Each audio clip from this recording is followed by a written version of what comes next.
Hello and welcome to another how-to video with the Kurzweil K27. In this video, we'll be having a look at Keymaps. We'll be going over some essential features of the Keymap Editor to show you how you can customize existing keymaps and audio samples. After that, we'll also have a look at making your own keymaps from scratch by loading up any of your own audio samples. You can program these further using all the features of the VAST architecture. With the kind of detailed editing tools we have, we can customize sample playback to have full, complete control over the sound, helping us create anything from simple one-shots mapped to the keyboard, all the way to detailed emulations of real instruments, all made possible with the Keymap and sample editors. In fact, these features are the starting point that have been used to set up so many of the amazing presets that we have on the keyboard. So if you have a piano or an acoustic guitar that you want to bring into your Kurzweil synth and have it play back exactly as you want, the first step is going to be learning how to properly navigate and set up the Keymap. Also, these concepts and features are going to apply to similar Kurzweil models as well, and those of course are going to be the ones with a similar VAST structure. So if you have one of these keyboards, you're going to find it easy to follow along and try some of these features out for yourself as we go through them. So let's start off by first defining what a keymap really is. A keymap is simply a collection of multiple audio samples that are mapped and assigned across the keyboard. This keymap is stored on the keyboard as a single data set. So what this really means is that we can customize and control this collection of samples as a single functioning unit. It's always a good idea to learn backwards from a finished example. So let's open up the first piano program here. Now, I'm going to press the edit button and go to the keymap page. This page gives you some basic controls that apply to the keymap that's been selected and all the audio samples within it. You can change the keymap from the first dialog box here. You can also have both mono and stereo keymaps, and that of course depends on the nature of the audio samples you're working with.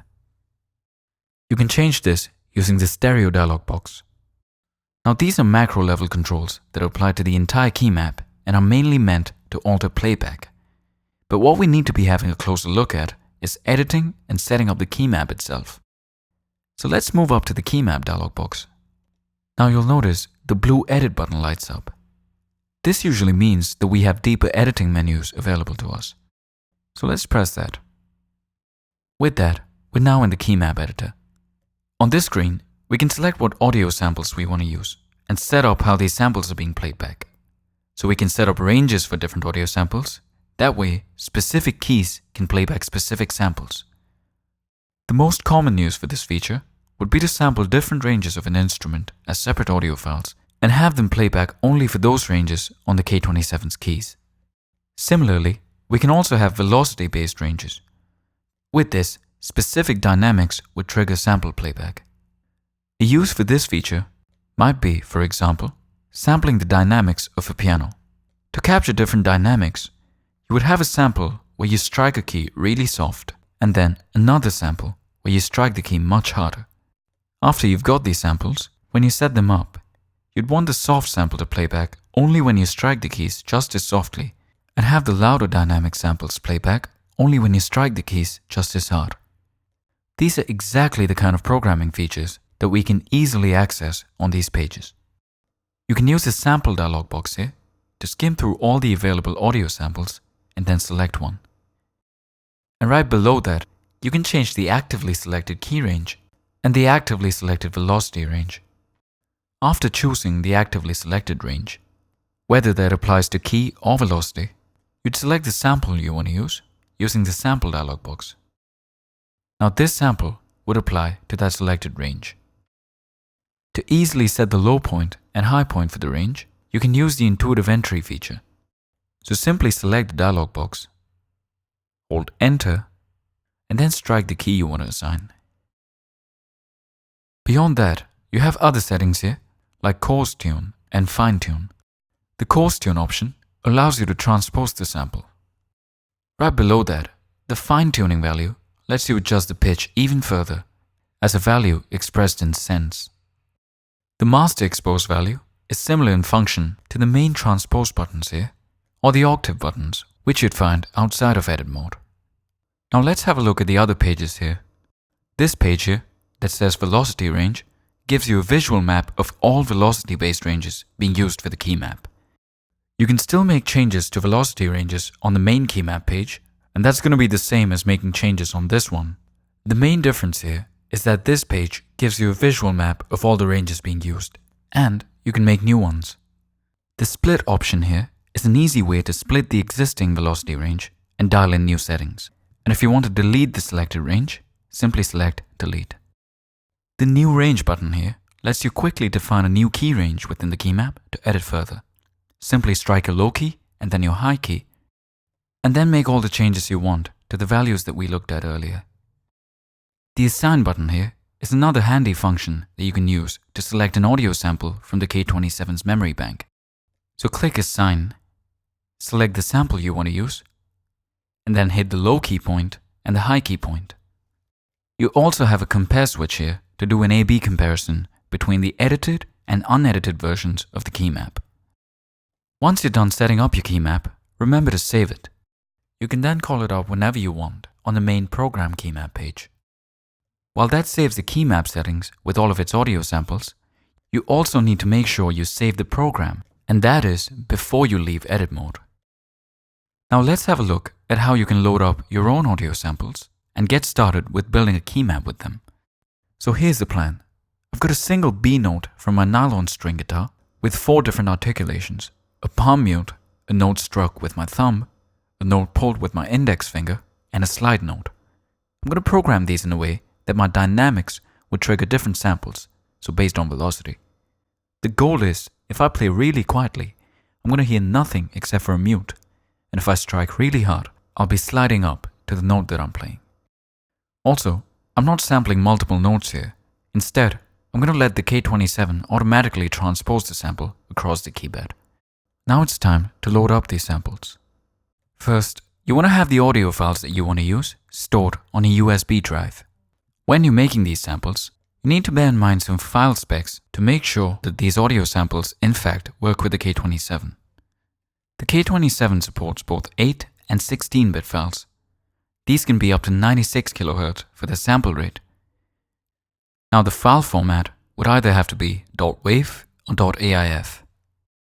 So once you've got these files, you can plug the USB drive directly into the back panel. Now back on the front panel, you want to enter global mode, press File, and then press Load. Now to start loading up my samples, I'm going to select the files I want on the load page. Once I've done that, I'm going to press Fill. On the Fill from ID page, I'm going to select an ID and then press the Fill button again.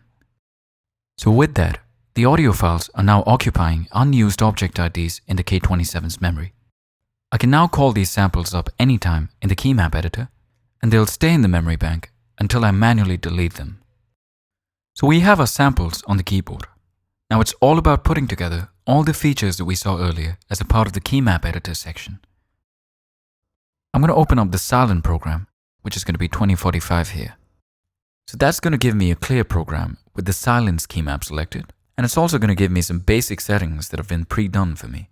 So I'm going to enter edit mode now, go to Keymap, and then press edit while I'm in the Keymap dialog box. First, I'm going to set the high point for this key range by holding enter and striking the B4 note while I'm in the high point box here. Next, I'm going to split the velocity range here in a way that I have 4 independent dynamic ranges. So that's going to be on the velocity range page. So I'm going to press split to split the actively selected range. And then I'm going to set the high point and low point for the ranges in this order. So the first range is going to be from PPP to P. The second one is going to be from P to MP. The third one is going to be MF to FF. And the last one is just for FFF. So in this order, I'm going to assign mute, thumb, index, and then slide.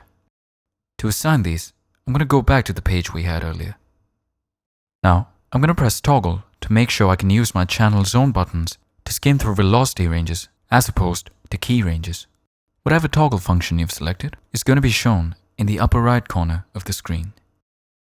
Now, I'm simply going to assign the samples to each of these ranges, either by entering the object ID number, using the wheel, or using the search feature. So that will be holding Enter and any of the number keys here. Now for each of these samples, while I'm in the sample dialog box, I'm going to press Edit. This is going to open up the sample editor. A little bit about this screen since we haven't talked about this. You can use this menu to make changes to the sample file itself. Since I sampled a B note, I'm going to enter the root key as B. So that means this note will be played back without any transposition, while the rest of the notes will be transposed. I'll be doing this for the other samples as well. You also have some other basic settings for the sample on the screen. You can make changes to pitch, the start point and end point for the sample, release settings, and so on. You also have a visual sample editor, which you can access by pressing Trim. You can use this page to edit the sample start point, or SOS, the alternate start point, the loop point if you want to loop the sample, and the end point, or EOS. Next, I'm going to save the sample with the changes that I made to have the root key at B. So I'm using the Channel Zone button to move to the next range, assigning the sample I want, changing the root key, saving the sample, and making sure the sample matches the velocity I planned out. So it's only a couple steps I'm repeating for all 4 samples. And I'm doing this in real time as you see on the screen. So within a few seconds, I've gone from samples that sounded like this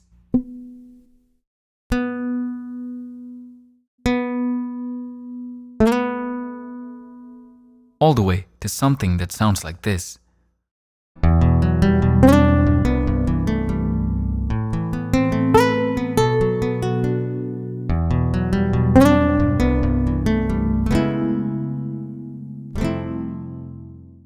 Remember that each stage of editing we have, from program to keymap to samples, means exactly those many stages where we need to save our work. So you need to remember to save the sample, save the keymap, and then also save the program before you completely leave edit mode. The example that we saw at the end of the video was merely one note that we sampled. You can go much beyond that with multiple ranges and multiple samples to make far more detailed keymaps. And of course, that's merely the first step in the signal chain. After that, we still have all the DSP power of VAST, and then the effects units, and of course, 32 of these layers. All of this starts off with a good set of samples and a well set up keymap. With that, I hope you found this video useful, and hopefully you can try some of these features out for yourself. And also, if you want, you can download the guitar patch we saw from the video description. Thank you, and I'll see you next time.